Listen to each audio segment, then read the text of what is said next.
langit, dahil ang kalayaan ay nasa ay masabit katulad ng ibong nasa ibabaw. These opening lectures that point is the importance of one's mother tongue. If a nation's people will learn to work ardently, embrace and love their native language, the nation will also truly pursue liberty. He likes this idea to emerge soaring, really in the past and eternal sky above. Magandang salita ay isang pagkagulan sa bayan. Dahil nayang mga kaharian at ang isang ay katulad. Gabagay ng kalimang ikano ng kalayaan. Language is like in people born into freedom. The Philippines may have been a colony for most of its history, but if the people preserve their mother tongue, this will become a symbol of relative freedom and of identity. Ang hindi magmahal sa kanyang salita may isa ay malansang isda. Kaya ang marapat pagkimahan niyo po sana tulad sa iyong siningan ng bata.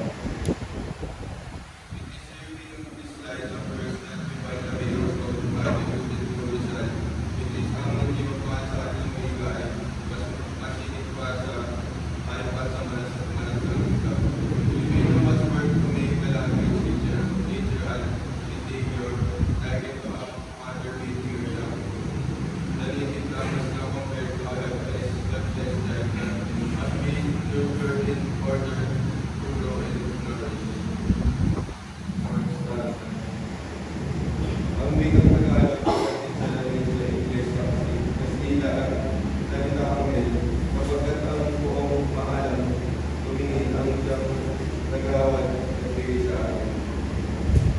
The poet believes that Tagalog is equal in round to Latin, English and Spanish, and even the language of the English.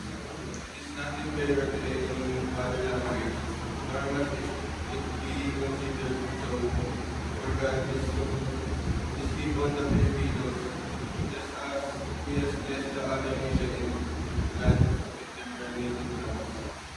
That's Santa. Ang salita natin tulad din sa iba ng alpabeto at sariling letra na kaya ng malay tinatnan ng sigura ang ulo dahil sa lawa at pamamundang umunat. This last line may be referring to the Alibata, but the other remaining alphabet was character in every essence, finding no likeness in any other alphabet.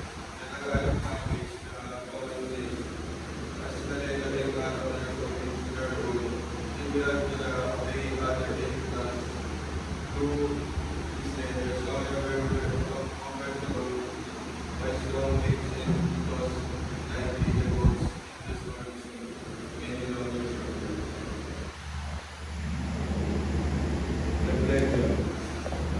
I'm proud Filipino, however I admitted that sometimes we practice other languages as English and forget our beloved Filipino language, and sometimes English is our measurement of people in intellectual capacity, in which is one of our mistakes. Now, aside from loving our own dialect as a Kapampangan, I also learned to love our own language, which is the Filipino language. This poem reflects on me since I experienced to forget and love as well our native language. But this poem made me realize to love our language and to share to my fellow Filipinos how beautiful and important is to know and to give importance to our mother tongue.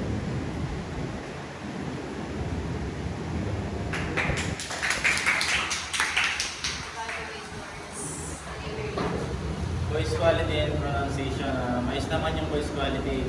Dinig naman na lahat.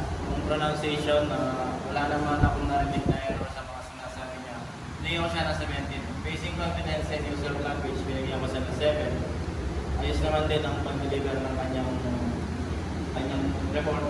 Kaya total 24.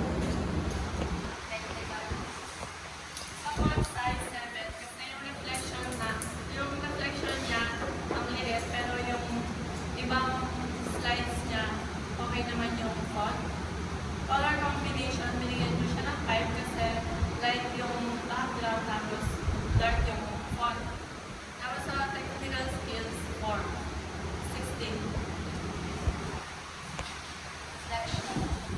Sa reflection, binigyan ko siya ng 37. Kasi base naman sa reflection niya, base naman yun sa report niya, kaso kulang lamang po sa pansarili.